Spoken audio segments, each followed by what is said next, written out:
Pernah tidak kamu merasa atau melihat ketika ada orang yang mau melakukan sesuatu yang baru, entah itu menjadi konten kreator, entah itu berbisnis kecil-kecilan, atau bahkan mendapatkan beasiswa, bukannya kita ngasih ucapan selamat, malah dikomentarin, halah paling juga cuman hoki, makanya dapat beasiswa. Atau, gaya banget loh mau memulai bisnis, emang modal dari mana?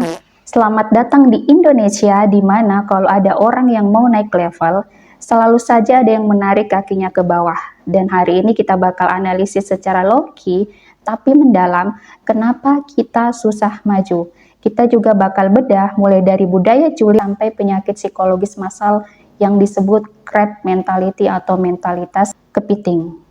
Dan tonton sampai habis karena mungkin tanpa sadar kamu adalah salah satu kepiting itu. Istilah crab mentality sendiri itu berasal dari fenomena nyata. Kalau kamu menaruh satu kepiting dalam satu ember, maka dengan mudah kepiting itu akan manjat ke atas. Tapi kalau kamu menaruh banyak kepiting dalam satu ember sekaligus, dan kalau ada kepiting yang manjat ke atas, maka kepiting lain akan menariknya turun ke bawah, dan begitu seterusnya berulang sampai akhirnya semua kepiting mati dalam ember yang sama. Di Indonesia, ini bukan hanya sekedar teori. Berdasarkan riset sosiologi, masyarakat kita punya kecenderungan kolektivisme yang sangat kuat. Nah, sisi positifnya, kita sangat suka yang namanya gotong royong. Misalnya seperti bencana Aceh dan Sumatera kemarin. Masyarakat kita berbondong-bondong mengirimkan bantuan, baik berupa obat-obatan, pakaian, makanan, dan lain sebagainya. Tapi, sisi negatifnya, masyarakat kita punya standar keseragaman. Kalau kamu terlihat berbeda atau menonjol sedikit saja, maka sistem radar masyarakat kita menganggap itu sebagai sebuah ancaman. Misalnya ketika kamu belum menikah di umur yang 30 tahun ke atas, maka entah itu di circle kamu ataupun di keluarga kamu, pasti akan menanyakan kapan menikah.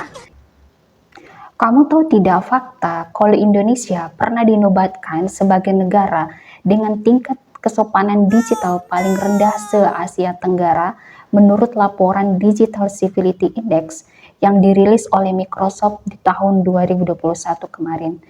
Contohnya adalah ketika di tahun 2025 kemarin di bulan Juni, salah satu wisatawan asing mengalami kecelakaan di Gunung Rinjani, dan masyarakat kita atau netizen Indonesia langsung menghujat tim penyelamat kita karena menurut mereka tim penyelamat kita sangat lambat dalam melakukan evakuasi tanpa mencari tahu bagaimana kondisi lapangan di sana, topografinya, dan tingkat kecuramannya seperti apa, ditambah lagi kondisi cuaca saat itu.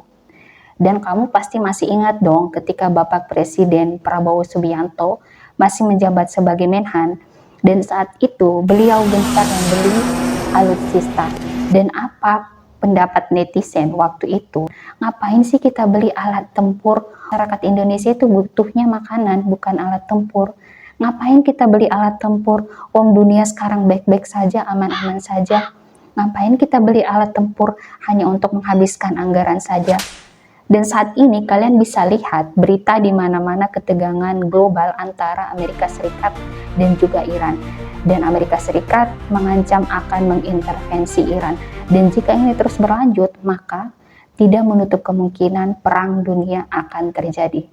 Dan tentunya sebelumnya Bapak Presiden kita sudah memprediksi.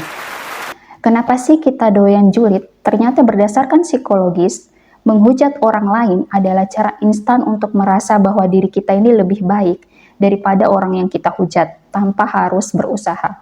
Daripada capek-capek belajar, berusaha, berprestasi, dan menghasilkan karya seperti orang yang kita hujat, akan lebih gampang mencari keburukan atau kejelekannya yang kemudian kita komentarin di akun gosip atau di circle kita. Dan ternyata hal-hal seperti ini membuat masyarakat kita menjadi toksik. Nah, orang-orang jadi takut berinovasi bukan karena takut gagal, tapi karena takut dihujat. Dan takut dengan apa kata orang nanti. Di sekeliling kita, pasti kita pernah melihat atau mendengar ketika seseorang akhirnya mengurungkan ide-ide gilanya untuk dieksekusi karena takut apa kata orang nanti. Padahal ketika kita memiliki ide kemudian tidak tereksekusi, itu akan menjadi beban mental tersendiri, beban penyesalan di kemudian hari. Dan yang harus kamu tahu juga bahwa waktu kita setiap harinya itu tidak bertambah, justru malah berkurang. Jadi mari manfaatkan waktu kita untuk mengeksekusi ide-ide gila kita dalam tanda kutip yang positif. Di sosiologi sendiri ada yang namanya tall poppy syndrome, di mana bunga popi yang tumbuh lebih tinggi akan dipotong biar kayak bunga popi yang lainnya. Di kantor atau di lingkungan pertemanan gengsi, ini sering kali terjadi. Ketika kamu punya ambisi, kamu akan dicap penjilat. Dan ketika kamu punya prestasi atau pencapaian, kamu akan dibilang pamer. Akhirnya, kita sering terjebak dalam humble bragging, di mana kita sengaja ngerendahin diri sendiri biar tidak ditarik ke bawah oleh kepiting lainnya.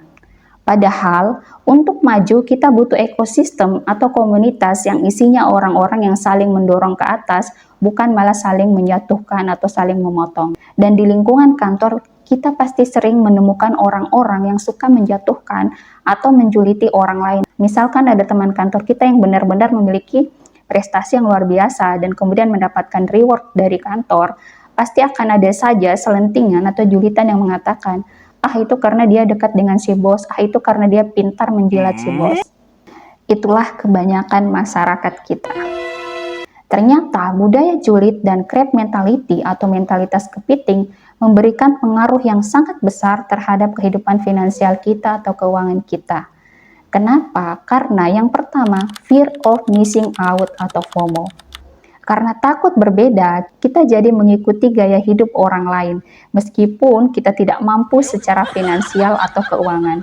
Contohnya, ketika brand Apple merilis gadget terbarunya atau iPhone, maka masyarakat kita berbondong-bondong untuk memiliki iPhone tersebut, meskipun tidak mampu secara ekonomi, bahkan rela untuk melakukan pinjaman online, pay later, bahkan dengan jalan kredit.